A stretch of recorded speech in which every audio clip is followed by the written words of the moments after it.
बिस्मिल्लाहिर्रहमानिर्रहीम। एक सर्वे आया है, गैलप का एक सर्वे आया है जिसके मुताबिक 90% पाकिस्तान के कारोबारी अफराद से मुराद है, ताजिर भी हैं, फैक्ट्री ऑनर भी हैं और भी बहुत सारे लोग हैं। वो पाकिस्तान की माशी सिम से किसी तौर पे मुतमईन नहीं है और इसके अंदर और भी बहुत सारी चीज़ें हैं और भी बहुत सारे इंडिकेटर्स बनाए गए हैं, लेकिन किसी इंडिकेटर के मुताबिक भी पाकिस्तान की जो माशी सिमत है, हुकूमत की जो माशी सिमत है, उससे कारोबारी अफराद मुतमईन नहीं और 90% एक बहुत बड़ी फिगर होती है। इसके साथ साथ आगे प्रोग्राम के अंदर बात करेंगे, हमारे पास गेस्ट का एक बड़ा खूबसूरत पैनल है, अलग अलग बात करेंगे। शब्बर जैदी साहब मौजूद होंगे, डॉक्टर शाहिद हसन सदीकी साहब मौजूद होंगे, आबिद सुलैरी साहब मौजूद होंगे। तीनों मेहमानों से जो चंद सवालात हैं वो इसाक डार साहब के अमेरिका के दौरे के हवाले से भी हैं, IMF के कर्ज के हवाले से पाकिस्तान में बाज़गश्त हो रही थी, 9 माह से इंतजार में है कौम, कब स्टाफ लेवल का मुआहदा होगा, कब कर्ज मिलेगा, कब दोस्त ममालिक के साथ किस्तें आएंगी, कब पाकिस्तान के अंदर कारोबार खुल सकेगा। कारोबार खुलने की जब हम बात करते हैं तो स्टेट बैंक ने शरह सूद को 1% और बढ़ा दिया है। इसका मतलब यह है कि पाकिस्तान में कारोबार करने के मौके और कम हो गए हैं। इन कारोबार के मौके को बढ़ाया कैसे जाएगा, कुछ पॉजिटिव बात भी करेंगे, आगे कैसे चला जाए उसके ऊपर भी बात करेंगे, सियासी मामला कितना मुतासिर कर रहे हैं उसके ऊपर भी बात करेंगे। शब्बर जैदी साहब मेरे साथ मौजूद है। शब्बर साहब, ये फरमाइएगा, इसाक डार साहब अमेरिका नहीं गए, टीम पूरी अमेरिका गई हुई है, IMF के साथ सुना है कि स्टाफ लेवल मुआहदे की अब हम करीब पहुंच चुके हैं, दोस्त ममालिक की यकीन दहानियाँ आ गई हैं, जिसमें सऊदी अरब और UAE का मामला था, कुछ चाइना के कर्जे रोल बैक हो गए। तो आपको लगता है कि अब मामलात जो है वो पाकिस्तान के कंट्रोल में, खासतौर पे IMF के साथ नेगोशिएशन के? देखिए, मैंने कल भी किसी प्रोग्राम में कहा था कि ये जो अभी IMF पे जाने का प्रोग्राम था इनका, ये एक्चुअली पाकिस्तान की इनविटेशन नहीं है। और IMF की, जहाँ तक मेरी इंफॉर्मेशन है, वो IMF की जनरल मीटिंग्स हो रही हैं और उसमें कोई भी मेंबर जाके पार्टिसिपेट कर सकता है। तो वो डार साहब ने, मेरा ख्याल है, ये फैसला किया था कि वो जाके वहाँ पे अपना नेगोशिएशन शुरू करेंगे। तो वो शायद उन्होंने नहीं गए हैं। मगर मैं दोबारा कह रहा हूँ कि इस वक्त IMF के पास पाकिस्तान का केस नहीं पड़ा हुआ, क्योंकि जब तक स्टाफ लेवल का एग्रीमेंट नहीं होगा और उसकी रिकमेंडेशन आगे नहीं जाएगी, उनका बोर्ड या उनका जो एग्जीक्यूटिव कमेटी है वो इस मैटर को कंसीडर नहीं करेगी। तो मतलब जो जाना या नहीं जाना मेरे हिसाब से इस केस में इतना रेलिवेंट नहीं था, क्योंकि अभी हम स्टाफ लेवल एग्रीमेंट से आगे ही नहीं गुजरे हैं अभी तक। शब्बर साहब, रुकावट कहाँ पर आपको दिखती है, खासतौर पर अगर स्टाफ लेवल एग्रीमेंट की बात करें? क्योंकि हर महीने हम इब्तिदा में ये बात करते हैं कि अख्ताम तक शायद स्टाफ लेवल मुआहदा हो जाए, उसके बाद मामलात आगे चलें, लेकिन ये अभी गुज़िश्ता 9 माह से हम यही सुनते आ रहे हैं कि स्टाफ लेवल मुआहदे के अंदर मुश्किलात हैं, IMF ने नई शराइत रख दी हैं। अब तो आखिरी शर्त ये थी कि दोस्त ममालिक से यकीन दहानी लेकर दें। तो अब आपको क्या लगता है, मामला कहाँ पर अटका हुआ है? देखिए, मैं तो आपको बड़े अरसे से, अगर आप मुझे फॉलो करें तो मैं तो बड़े अरसे से आपको कह रहा हूँ कि स्टाफ लेवल एग्रीमेंट में जो रुकावटें हैं वो नहीं है जो हम आम जनरली हम और आप समझ रहे हैं कि कोई एक टैक्स, वो कुछ उनकी फंडामेंटल उनकी कंसिडरेशन है जो उनके सामने रखी हुई हैं। और वो पाकिस्तान को जेन्युइन बात कर रहे हैं कि आप बताइए कि आपके पास कमिटमेंट्स हैं, नहीं है, आप जुलाई के पेमेंट्स कहाँ से करेंगे। तो वो एक बड़ी प्रैक्टिकल सिचुएशन है और उसमें, और वो शायद ये भी बात कर रहे हैं आपसे कि आप इस प्रोग्राम के बाद अगले प्रोग्राम के बारे में आपकी क्या कंसिडरेशन है। तो एक लॉन्ग टर्म व्यू देना है और मेरा ख्याल है कि गवर्नमेंट शायद लॉन्ग टर्म व्यू के लिए तैयार नहीं है, या उनके पास लॉन्ग टर्म व्यू उनके लिए तैयार नहीं है, इसलिए वो ये चीज़ रुकी हुई है और ये पाकिस्तान की मईशत के लिए बड़ा नुकसानदेह हो रहा है बेसिकली। अच्छा शब्बर साहब, हम गुज़िश्ता 9 माह से सुनते आ रहे हैं कि पाकिस्तान IMF मुआहदे के करीब जा रहा है, लेकिन कोई एक ब्रेकिंग पॉइंट तो ऐसा होता है ना कि जहां जाकर फिर आगे जाने की गुंजाइश नहीं होती, फिर चीज़ें हाथ से निकल जाती हैं। आपको क्या लगता है कौन सा महीना होगा? क्योंकि पाकिस्तान ने काफ़ी अदायगियाँ इस महीने से शुरू करनी है जो जून तक जानी है, जो पाकिस्तान ने कर्ज़ों की वापसी करनी है, तो पाकिस्तान के पास अब आखिरी लिमिट क्या होगी? किस महीने के बाद आपको लगता है कि मामला फिर कंट्रोल में नहीं रहेंगे? देखिए, मेरी बात सुने, पाकिस्तान के जो मसाइल हैं वो बड़े जेन्युइन हैं, उसको पहले ही आइडेंटिफाई कर चुके हैं हम लोग। मगर ये पाकिस्तान में एक सिस्टम है या एक सोच है कि वो जेन्युइन मसाइल को सामने नहीं रख रहे, वो इसको सियासी फैसले कर रहे हैं। तो आगे हमें प्रॉब्लम्स हैं, हमें सॉर्ट आउट करना है। अगर वो सॉर्ट आउट नहीं हुए तो ये तो टेम्परेरी बात है कि इसकी गवर्नमेंट है या उसकी गवर्नमेंट है। एज अ कंट्री के लिए आगे मुश्किलात हैं, जो हकीकत है उससे आप सर नहीं छुपा सकते बेसिकली। बिल्कुल ठीक है। अच्छा शब्बर साहब, एक खबर है एक्सप्रेस ट्रिब्यून की, शहबाज राना साहब की एक स्टोरी है, उसकी मैं आपको जो हेडलाइन है कैच लाइन है वो पढ़ के सुना देता हूँ ताकि उसके ऊपर फिर आप तबसरा कर सकें। Despite increase in tariff circular debt skyrockets to 2.6 trillion, यानी कि हम जो है वो टैरिफ में इजाफे के बावजूद सर्कुलर डेट को कम नहीं कर सके। तो ये नाकामी है हुकूमत की, आप समझते हैं? नहीं, देखिए, मैं फिर वही वाली बात करता हूँ कि जो पाकिस्तान में लोग समझ नहीं रहे, जो बात मैं 2 साल से कह रहा हूँ कि भाई ये दुकान नहीं चल सकती। जो आपके सारे आशारिये हैं वो सारे गलत हो चुके हैं। उसमें सर्कुलर डेट है, उसमें करंट अकाउंट है, उसमें फिस्कल अकाउंट है। अब आप ये आज कह दें कि 2 ट्रिलियन हो गया, कल कहते हैं ये हो गया, ये सब चीजें तो सेकेंडरी है। आप ये बुनियादी तौर पे माने कि पाकिस्तान के तीनों बुनियादी माशी अशारिये पाकिस्तान को नाकामी की तरफ ले जा रहे हैं। हमें ये कहने से कि यार इतना हो गया उतना हो गया, ये नहीं छोड़ता। अब ये सोचना चाहिए कि सही कैसे करें। मुझे ये बताया ना, आज ये कह रहे हैं कि जी 2 ट्रिलियन हो गया, 3 ट्रिलियन हो गया। मैं पूछ रहा हूँ भाई ये बताओ कि सही करने के लिए क्या किया आपने? ये तो बेकार की बातें हो रही है ना। और यही बात मेरा बुनियादी प्रॉब्लम है रहा है पाकिस्तान में लोगों के साथ कि भाई ये बताओ कि आपने क्या किया करेक्शन करने के लिए। ये तो सब बता रहे हैं कि ये है, ये मुझे भी पता है कि ये है। हम तो 2 साल से कह रहे हैं कि ये है। अब इसको सही करो ना। सही करने के लिए कौम आगे नहीं बढ़ रही ना हुकूमत बढ़ रही, ना कौम आगे बढ़ रही। हम तो एक शुतुरमुर्ग की तरह अपनी गर्दन रेत के अंदर छुपा लेते हैं जाके जब मसला सामने आता है तो। अच्छा शब्बर साहब, अब शरह सूद में मुस्तकिल इजाफा हो रहा है, अभी फिर जो है वो 1% इजाफा हो गया है, तो इसके साथ तो फिर कारोबार सारा स्टेगनेंट हो जाता है। एक मैंने रिपोर्ट और देखी, पता नहीं वो जो है वो दुरुस्त थी गलत थी, कि जो एक बड़ी कार साज कंपनी है, कार बनाने वाली कंपनी है, उसने मार्च में कोई यूनिट जो है नहीं बेचा। मैं उसकी ऑथेंटिसिटी चेक करने के बाद ज़्यादा अच्छा तबसरा कर सकता हूँ, लेकिन कारोबार स्टेगनेंट तो है। इसका शरह सूद से ताल्लुक है या कारोबारी सरगर्मियाँ वैसे ही स्टेगनेंट हो गई हैं पाकिस्तान में? देखिए, मेरी एक बात समझें और आप इस बात को याद रखें। दुनिया में कभी कोई मुल्क IMF के प्रोग्राम के तहत तरक्की नहीं कर सका है। बिल्कुल। IMF किसी भी मईशत के लिए कोई तरक्की करने की जगह नहीं है। IMF एक कैंसर के मरीज को कीमोथेरेपी देने की जगह होती है।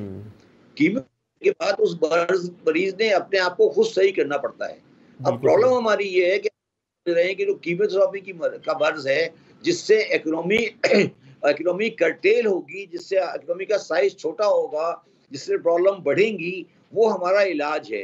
ये इलाज नहीं है, ये उस कैंसर को खत्म करने की दवाएं हैं जो आपके जिस्म में लगा हुआ है। जब ये कैंसर खत्म हो जाएगा उसके बाद आपने खुद कुछ करना है। प्रॉब्लम हमारा ये है कि हम ये समझ रहे हैं कि ये सारा जो खेल हो रहा है ये हमारा इलाज हो रहा है। इलाज नहीं हो रहा। इलाज तो उसको होगा जब कीमोथेरेपी खत्म हो जाएगी, कैंसर निकल जाएगा, फिर एज अ कौम आपको लेके चलना है। अब इंटरेस्ट रेट जो बढ़ रहा है वो IMF की दवाई का एक असर है। वो गलत दवाई दे रहे हैं या सही दवाई दे रहे हैं वो बाद में फैसला कर देंगे, मगर वो दवाई दे रहे हैं वो। अब मगर मसला जो मैं फिर आपको दोबारा कह रहा हूँ, मसला हमारा ये है कि भाई एक मरीज है जो कैंसर का मरीज है, जिसको कीमोथेरेपी दी जा रही है। जब मरीज को कीमोथेरेपी दी जाती है तो उसको हर तरह की तकलीफ होती है। अब उसके तकलीफ के बाद उस मरीज को अपने आप को खुद सही करना होता है। वो कीमोथेरेपी की दवा उसको दोबारा सही इंसान नहीं बना सकती, सिर्फ उसका कैंसर खत्म कर सकती है। यही पोजीशन IMF की है। अगर हमें जिस दिन ये बात समझ आ गई हम ठीक हो जाएंगे।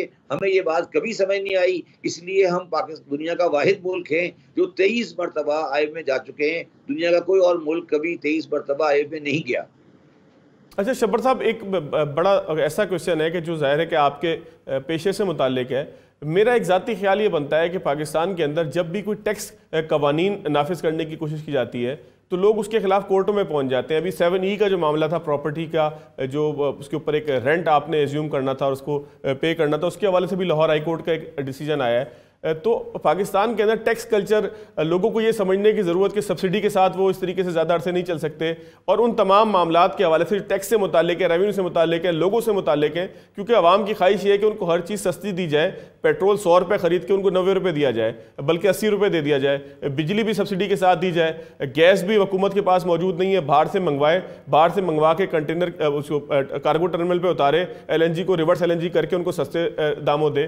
तो पूरा एक कल्चर भी तब्दील करने की ज़रूरत नहीं है आवाम के ज़हन के अंदर भी? देखिए, मैंने कहा ना कि जब आप कीमोथेरेपी देते हैं किसी मर्ज को ना, तो जो उसकी एग्जिस्टिंग बॉडी के जो होते हैं ना टिश्यूज, वो उसके अगेंस्ट रेजिस्ट करते हैं। तो वही जो टैक्सेशन इसकी का निज़ाम जो आपके सामने रजिस्ट कर रहा है वो आपकी कीमोथेरेपी के खिलाफ रजिस्ट करता रहेगा, और बाज़ दफ़ा उस रेजिस्टेंस की कीमोथेरेपी कामयाब नहीं होती। यही पाकिस्तान के साथ हो रहा है। तो जब कीमोथेरेपी कामयाब नहीं होती तो फिर सर्जरी करनी पड़ती है। सर्जरी का मतलब ये है कि उस ट्यूमर को निकालना पड़ता है ऑपरेशन करके। तो हमने बहुत दफ़ा कीमोथेरेपी करके देख ली है पाकिस्तान में टैक्स सिस्टम की। अब हमें सर्जरी करनी पड़ेगी। सर्जरी करने का मतलब ये है कि आप जाकर दुकानों को रजिस्टर कराएं, ज़बरदस्ती कराएं, उनसे टैक्स ज़बरदस्ती लें। अगर आप इनको ये आराम से वॉलंटरी बातें करते रहे तो ये नहीं होगा और हम इस तरह फंसे रहेंगे। तो ये एक मुश्किल सिचुएशन है। इस पर बड़ी लंबी बात लगती है। शॉर्ट टाइम में आपसे बात करने का कोई फ़ायदा नहीं है, सिर्फ आप इंडिकेटर ही दे सकते हैं ना जी। जब्बार साहब, डॉलर एमनेस्टी का एक चर्चा हो रहा है कि डॉलर एमनेस्टी मिलनी चाहिए, मार्केट के मुख्तलिफ हलकों की तरफ से आ रहा है। तो क्या पाकिस्तान के पास कानूनी मामलात में रहते हुए, फैटफ और दीगर चीज़ों को देखते हुए ये ऑप्शन मौजूद है, आ सकता है, इसका कोई फ़ायदा होगा? देखिए, एमनेस्टीज और डिक्लेरेशन लॉ पाकिस्तान में कभी कामयाब नहीं हुए, और मैंने भी अपने दौर में 2 एमनेस्टी एक हैंडल किया, एक को बनाया, एक को दिया। तो अब रेट्रोस्पेक्ट में मैं समझता हूँ कि पाकिस्तानियों की ये जो पोजीशन है, इनको ब्लैक एमनेस्टी में अब जस्टिफाई नहीं करता आज के माहौल में, और ये कोई रास्ता नहीं है, क्योंकि ये फिर आप एक कौम की मतलब आप फिर कोई इसका आंसर नहीं है basically. I don't recommend this.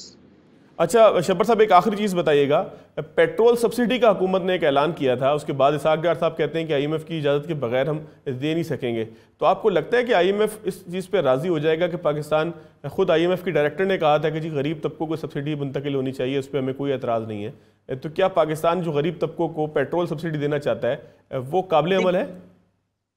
देखिए, IMF बड़ा कैटेगोरिकली ये कह चुका है कि हमें कोई टारगेटेड सब्सिडी पे कोई एतराज़ नहीं है, मगर जो पेट्रोल वाला इन्होंने बनाया है तो पता नहीं, मेरा नहीं ख्याल कि वो इम्प्लीमेंटेबल है, तो इसलिए शायद IMF वाले उस पर कोई रिकमेंड रजिस्ट कर रहे हैं। बट मेरा नहीं ख्याल कि वो जो जिस तरह बना हुआ है उस शक्ल में इन्फोर्स हो सकेगा। ये चीज़ नहीं हो सकेगी और ये मसला अपनी जगह खड़ा रहेगा।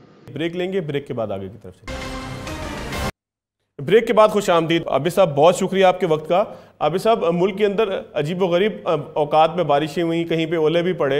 स्ट्रॉबेरी का मैंने आपसे तस्करा किया, मुझे तस्दीक नहीं हो सकी कि उसकी बात दुरुस्त थी गलत थी, लेकिन उसने मुझे बताया कि 250 रुपये पाव जो स्ट्रॉबेरी आज से कुछ अर्से पहले फ़रोख्त हो रही थी वो अब 250 रुपये किलो थी, और उसमें भी ढेर पूरा लगा हुआ था। फिर गंदम की फसल को भी बड़ा नुकसान पहुँचा है, सुना है ख़ासतौर पर मुल्तान से लेकर राजनपुर तक। तो क्या मामलात हैं, पाकिस्तान को फिर इस साल फूड सिक्योरिटी के इशूज़ आ सकते हैं? देखिए, पिछले साल वाले जो सैलाब और हीट वेव के जो इम्पैक्ट है वो अभी तक जारी है, और बदकिस्मती से इस दफ़ा भी मौसम जो है वो उसी तरह से अनप्रडिक्टेबल है। अगर आप लोग जिनके पास स्मार्टफोन है अगले हफ्ते का टेम्परेचर चेक करें तो अगला हफ्ता जो है वो इस्लामाबाद में हीट वेव चल रही होगी, 34-35 टेम्परेचर होगा अगले सैटरडे को। और आज की बात अगर आप देखते हैं तो अभी चंद रोज पहले तक लोग जो है वो यहाँ पे स्वेटर्स पहन के फिर रहे थे। तो ये मौसम है जिस तरीके से अनप्रडिक्टेबल हो रहा है वो एग्रीकल्चर को नुकसान पहुंचा रहा है। 10 से 15% इस वक्त वीट की जो यील्ड है उसमें कमी की बात की जा रही है सिंध से लेके साउथ पंजाब की तरफ। अगर ये हीट वेव एकदम से शुरू हो जाती है, यानी हम सर्दियों से स्प्रिंग को बाईपास करके एकदम से समर पे चले जाते हैं, तो पिछले साल जो मुल्तान में जो आम की फसल थी उसको बड़ा नुकसान पहुंचा था, जो कि हीट वेव की वजह से फ्लावरिंग स्टेज पे आम जो है वो जल गया था। और इस साल भी उसी तरह के टेम्परेचर की निशानदेही जो है वो अभी तक की जा रही है।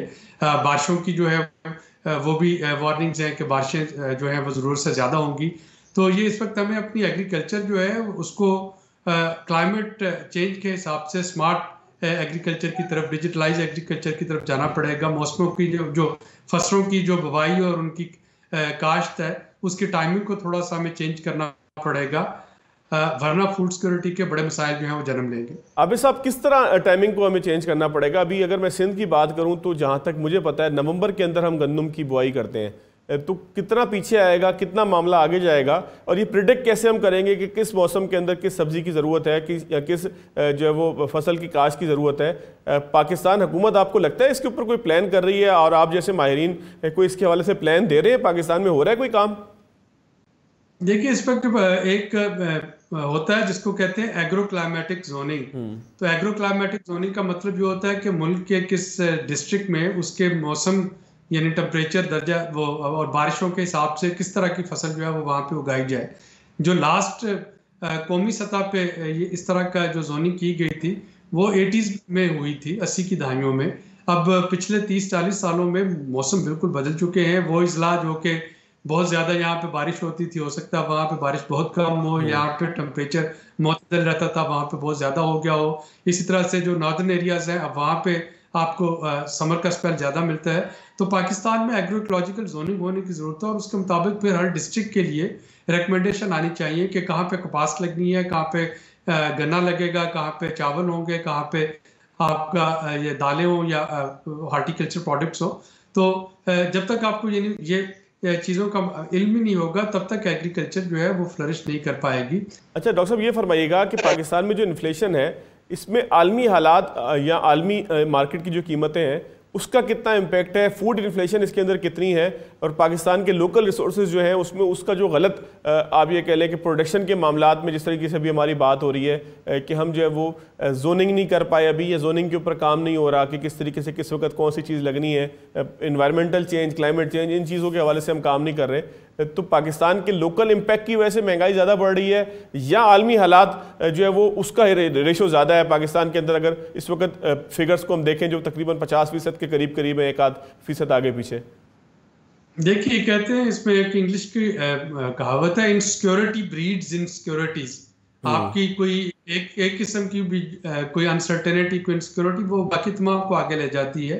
जाहिर है कि आपके एक्सटर्नल फैक्टर तो इसमें है ही है। रशिया यूक्रेन वार के बाद हमने देखा एकदम से एनर्जी की कीमतें जो हैं वो आउट ऑफ कंट्रोल हुई। फूड जो है उसकी कीमतें, स्पेशली जो हम इंपोर्ट करते हैं दालें और कुकिंग ऑयल, उनकी कीमतें बढ़ी। लेकिन इसमें बहुत हद तक जो एक कंट्रीब्यूटिंग फैक्टर है वो हमारे इंटरनल पॉलिसीज भी हैं। IMF का प्रोग्राम जो है उसको हमने बड़ी कंसिस्टेंट अप्रोच रखी। पहले उसको बहुत लीनियंट लिया, उसके बाद एकदम से उसकी तमाम शराइत पूरी करने की कोशिश की, जिसकी वजह से रुपए की कदर जो है उसमें एक नोज डाइव आया। वो एक, और जब रुपए की कदर में कमी आती है तो वो तमाम चीज़ें जो कि इंपोर्ट होकर पाकिस्तान में आती हैं, वो खाद है, वो बीज है, वो पेस्टिसाइड्स हैं, वो कुकिंग ऑयल है, वो एनर्जी है, उनकी कीमतों में इजाफा हुआ। इसी तरह से जब पेट्रोलियम की प्रोडक्ट्स की कीमतों में इजाफा हुआ, जो कि मसला बिजली को देखें तो बिजली के नर्ख जो है वो पिछले एक साल में 50% बढ़ चुके हैं। इसी तरह से रुपए की कदर जो है पिछले एक साल में उसमें 98 रुपए जो है वो कमी आ चुकी है। तो लोगों की कुव्वत खरीद जो है वो बैठे बैठाए कम होगी।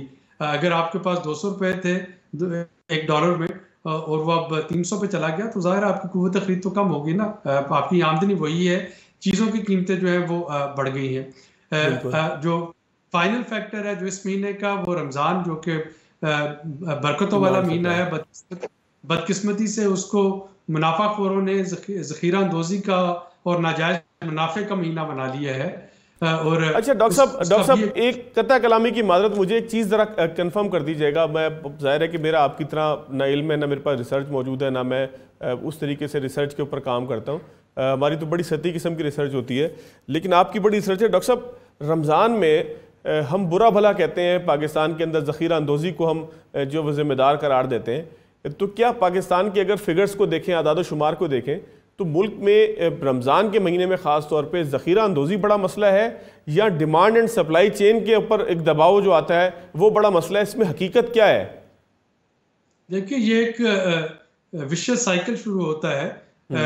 लोग जो है अफ्तारी से पहले, रमज़ान से पहले पैनिक बाइंग कर रहे होते हैं। जब आपकी बाइंग ज़्यादा होती है, डिमांड ज़्यादा होती है, तो ज़ख़ीरा अंदोज़ों के लिए ज़ाहिर सप्लाई अगर कम है तो उनके लिए ये एक वो इंसेंटिव होता है कि जो चीज़ वो 200 रुपए की बेच रहे थे, मसलन यहाँ पे अगर केले जो कि रमज़ान से पहले आपको 150-200 रुपए दर्जन मिल रहे थे, वो इस वक्त इस्लामाबाद के किसी सेक्टर में चले जाए, कराची कंपनी चले जाए, वहाँ पे 450 रुपए दर्जन आपको मिल रहे हैं, 450-500 रुपए दर्जन। तो ये जो एकदम से रेट का इजाफा होता है, यानी डिमांड तो बढ़ती है, लेकिन उस डिमांड के बढ़ने के साथ कीमतों में जो इजाफा करने का एक इंसेंटिव मिलता है, वो एक अगेन विशियस साइकिल शुरू हो जाता है और ये दोनों चीज़ें चलती।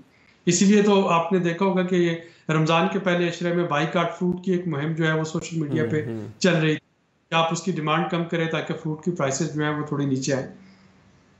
अच्छा डॉक्टर साहब, एक मुझे बिल्कुल आखिरी चीज़ बताइएगा। मुसद्दिक मलिक साहब ने कहा कि हमारे पास इतनी गैस नहीं है कि 24 घंटे फराहम कर सकें। वो बात ख़ास तौर पर कर रहे थे डोमेस्टिक सार्फिन की, घरेलू सार्फिन की। इसके साथ साथ हम ये देख रहे हैं कि पेट्रोलियम पे सब्सिडी के हवाले से जो हुकूमत ने एक फार्मूला पेश किया था, उसमें IMF की मंजूरी का इंतज़ार है और IMF ने थोड़ा सा उसके ऊपर कुछ झिझक का भी इज़हार किया है। जो उड़ती उड़ती खबर आई है, ज़ाहिर है उस हवाले से कोई मुसद्दिक का बात नहीं है। तो पाकिस्तान के अंदर डोमेस्टिक सप्लाई के हवाले से क्या किल्लत पैदा हो जाएगी आने वाले दिनों के अंदर? कितने अरसे के ज़खायर हमारे पास मौजूद होंगे? और फिर सब्सिडी जो है, दोनों चीज़ों का अगर आप मिलाकर जवाब दे दें, जो फ्यूल के स्लैब्स बनाए थे हुकूमत ने।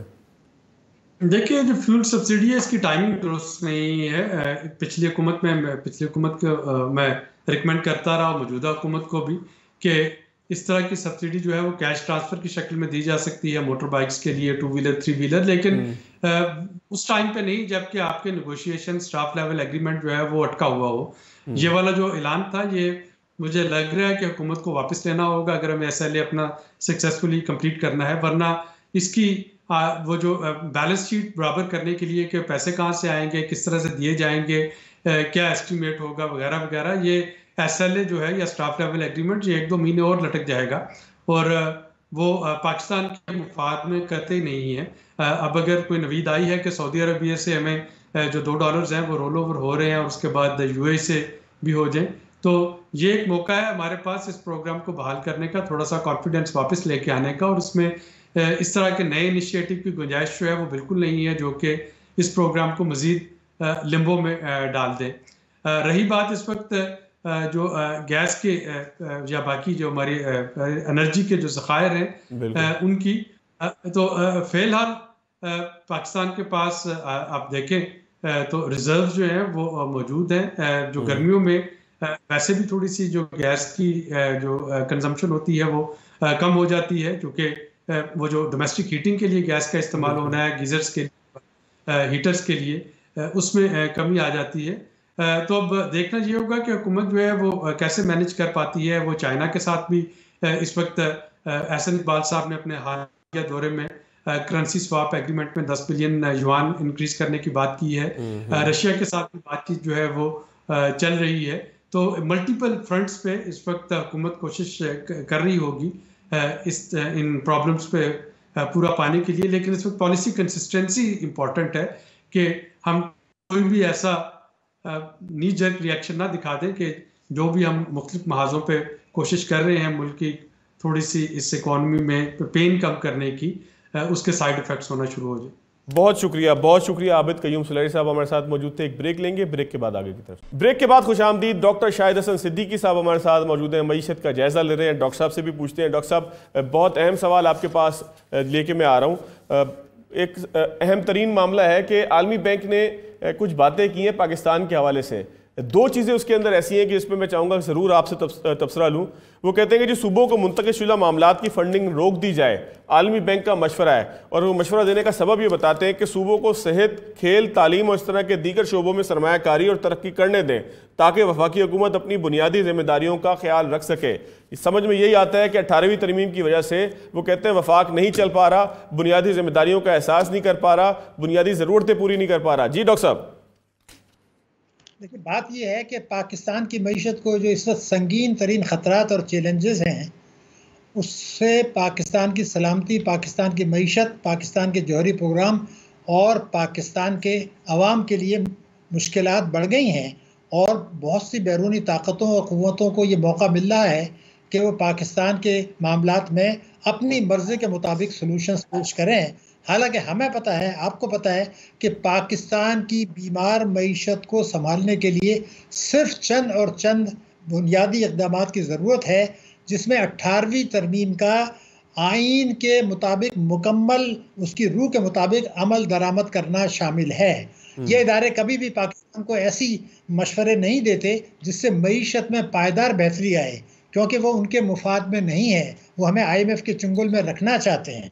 तो अगर आप मुझसे पूछें तो मेरे हिसाब से इस वक्त जो पाकिस्तान को बड़े चैलेंजेस हैं, उसमें सबसे बड़ा चैलेंज ये है कि हमें अगले 3 वर्षों में 80 अरब डॉलर से ज़्यादा की अदायगियाँ करनी हैं बैरूनी क़र्ज़ों की मद में, जो हम अपने वसाइल से अदा नहीं कर सकते। तो अब ये कौन फैसला ये करेगा कि हमें ये पैसे मिलें, तो उसके लिए क्या कुर्बानी देनी पड़ेगी? कौमी मुफादात को कुर्बान किए बगैर अब दुनिया आपको ये 80 अरब डॉलर के कर्जे अदा करने के लिए वसाइल मुहैया नहीं करेगी।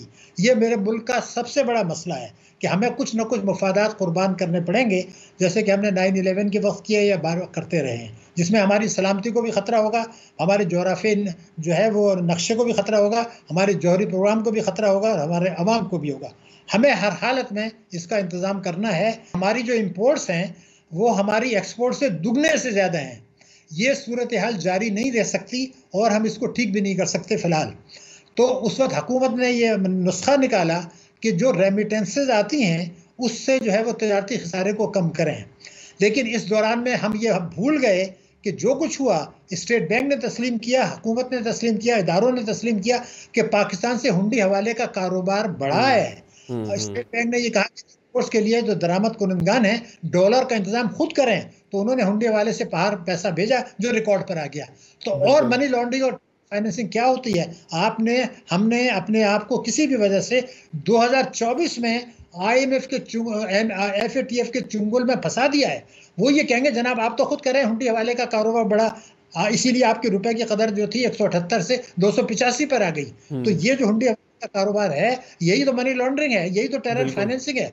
और इनकम टैक्स ऑर्डिनेंस 111(4) के तहत मुस्तफीद होकर जो रेमिटेंसेज आती हैं वो अगले 3 वर्षों में 95 बिलियन डॉलर्स की हैं, मुतवक्को हैं। तो आपको 80 अरब डॉलर के तो आपसे ज़्यादा के कर्जे वापस करने हैं। 95 डॉलर्स की ये तरसीलात मुतवक्को हैं, जिसका बड़ा हिस्सा कतगन लग सकता है अगर एक बैनुल अक़वामी साजिश के तहत 2024 में FATF ये मसला उठा दे कि आप तो खुद तस्लीम कर चुके हैं हुंडी वाले का कारोबार का। ये बहुत संगीन। तीसरा हमारा मसला ये है कि मेरे मुल्क में जो अगले साल रेवेन्यूज आएंगे, रेवेन्यूज उसमें से आप सूबों को हिस्सा दे दें NFC अवार्ड के बाद, आपके पास जो रकम बचती है उससे कर्जों पर सूद अदा नहीं कर सकते, मुल्क के कर्जों पर। यानी कौमी बचत में पैसा बनाया, बॉन्ड्स में लगाया, वो खतरात की जद में आ रहा है, बहबूद में लगाया, तो अगर आप सूद भी अदा नहीं कर सकते तो मुल्क कैसे चलाएंगे? ये तीसरा बड़ा खतरा है। और चौथा जिसका अभी हमें चीन ने बचाया है। अब मैं आपको बता दूं कि चीन आलमी मालियाती निज़ाम में अपना हिस्सा बढ़ा रहा है। अब वो एक अपने आप जिम्मेदार स्टेट की हैसियत से पेश कर रहा है। अब वो पाकिस्तान की मदद ज़रूर करेगा, मगर आलमी मालियाती निज़ाम से बाहर निकल के जैसे 2023 में किया, आइंदा 2024 में नहीं करेगा। यानी IMF से उसमें नहीं है तो चीन आपकी इतनी मदद नहीं करेगा, करना चाहे भी तो नहीं कर सकता, क्योंकि वो आलमी मालियाती निज़ाम के खिलाफ नहीं जाएगा। उसने बहुत कुछ दुनिया में एक चीज़ जो है ना, मैं 2018 से आपके साथ प्रोग्राम कर रहा हूँ, मैंने ज़िंदगी में पहली दफ़ा आपके मुंह से एक बात सुनी थी जो इसाक डार साहब ने सेनेट के फ्लोर पे खड़े होकर कही कि पाकिस्तान के जौहरी हथियारों को कोई ख़तरा है और उसके ऊपर हम कंप्रोमाइज़ नहीं करेंगे। ये इसाक डार साहब ने कहा।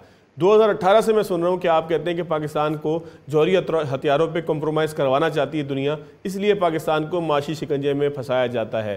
तो अब आपने भी ये बात, आप तो पहले से कह रहे थे, मैंने इसाक डार साहब ने भी की, हालांकि अब ये पुरानी बात हो गई है, इसको तकरीबन महीना हो गया है, लेकिन इस बात की कोई रेलिवेंसी है डॉक्टर साहब? आखिर है क्या बात ये? देखिए, बात दरअसल ये है कि आप मुझे बताइए, अगर हमारे जौहरी प्रोग्राम महफूज हैं तो ये वो बात करनी चाहिए थी वजीर दिफा को। जिस वक्त हम IMF प्रोग्राम में फंसे हुए हैं, IMF हमें जो है ना घुटनों के बल चला रहा है, तो इसाक डार साहब के जुमलों को समझने की जरूरत है। वजीर खजाना को क्या जरूरत पड़ी थी इस मामले की जो उनका ताल्लुक नहीं था? जज्बाती तौर पे लोगों को जो है वो मुतासर करने के लिए, ये तो नहीं है वजह?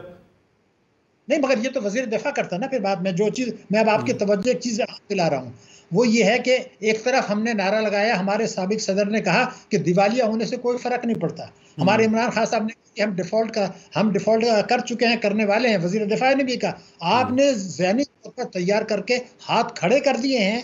अब फैसला ये करना है कि क्या 2024 या उसके बाद अमेरिका और पाकिस्तानी हुकूमत मिलकर ये फैसला कर लेंगे डिफॉल्ट करें, नंबर एक, ये शौक पूरा कर दें, या ये है कि अपने आप मुफादात को दाव पे लगा के, मैं बहुत ज़्यादा तफसील में नहीं जाना चाहता, आप समझ रहे हैं, अपने मुफादात को दाव के 80 अरब डॉलर की जो अदाइयाँ करनी है, जो आपको अपने मुल्की कर्जों पर सूद अदा करना है, जो रेमिटेंसेस को झटका लगने वाला है, वो आप खुद नहीं कर सकते तो कौमी मुफादात को कुर्बान करेंगे आप, जो जिसका मतलब वही है आप इशारा कर रहे हैं, या फिर आप दुनिया की बात मान लेंगे। चीन आपकी मदद नहीं कर सकता, इसलिए एक तो आलमी मालियाती निज़ाम है, दूसरी बात हमारी बरामदात का बड़ा हिस्सा अमेरिका यूरोपियन यूनियन को है। हमारी रेमिटेंस जो डॉलर की, हम अमेरिका से हैं, बरतानिया से हैं, सऊदी अरब से हैं और यूएई से, चीन से तो नहीं है। इन सब पर एफएटीएफ असरअंदाज हो सकता है। हमने अपनी गर्दन को फंसा लिया है। हम अब आखिरी वक्त है कि हम ये कहें कि इलेक्शन से पहले हम जो इस्लाहात हैं टैक्सों के लिए, तवानाई के लिए, 111(4) की मंसूबी के लिए, तालीम और सेहत के बजट के लिए, उसको कानूनी शक्ल दे दें, हलफनामा ले लें सब पार्टियों। अगर कानूनी शक्ल नहीं दी और इंतखाबात कराए तो ये खुदकशी होगी। उसकी वजह यह है, उसमें शर्माने की ज़रूरत नहीं है। 184(3) जिसपे कोर्ट ने एक्शन लिया है वो उनका इख्तियार नहीं है। वो आइन से अगर खिलाफ फैसला हो रहा है तो वो अपील में नीचे से आ सकता है, हाई कोर्ट के थ्रू। इसका मतलब होता है मुफाद आम्मा। उसमें आप ये सुप्रीम कोर्ट को आप कहना चाहिए, अगर उस वक्त नहीं कहा कि जनाब ये इंतखाबात ज़रूर वक्त पे करें, लेकिन उससे पहले ये 4 इस्लाहात कर लें, वफाक और सूबे हर किस्म की आमदनी पर टैक्स लगाएं, उसके लिए कानून साजी कर लें, पार्टियों से हलफनामा ले लें, इलेक्शन कमीशन जो है फॉर्म बनाए, कैंडिडेट जो पार्टी के बिहाफ पर है उसमें हलफनामा हो कि मेरी पार्टी ने हलफ उठाया है, वफाक और सूबे हर किस्म की आमदनी पर टैक्स लगाएंगे, GST को 18 से 7.5% पर लाएंगे और पेट्रोलियम लेवी सिफर करेंगे, 111(4) को मंसूख करेंगे और तवानाई के शुबे में इस्लाहात करेंगे। ये चीज़ें आप नहीं करते तो आप इज्तिमाई खुदकशी की तरफ जा रहे हैं। फिर वो जो मैंने बताया, या कौमी मफादात का सौदा करें या आप जो है ना डिफॉल्ट का नारा लगाएं, तीसरा रास्ता नहीं है। बिल्कुल ठीक डॉक्टर साहब, आपने बहुत अहम नुकता उठाया। डॉक्टर साहब एक आखिरी चीज़ फरमाइएगा, प्रोग्राम में इख्तिताम की तरफ लेके जाना चाहूँगा। डॉलर एमनेस्टी के हवाले से, आप एमनेस्टीज़ के हवाले से आपकी एक हमेशा मखसूस राय रही है। डॉलर एमनेस्टी पाकिस्तान में मुमकिन है, देनी चाहिए, दे सकते हैं?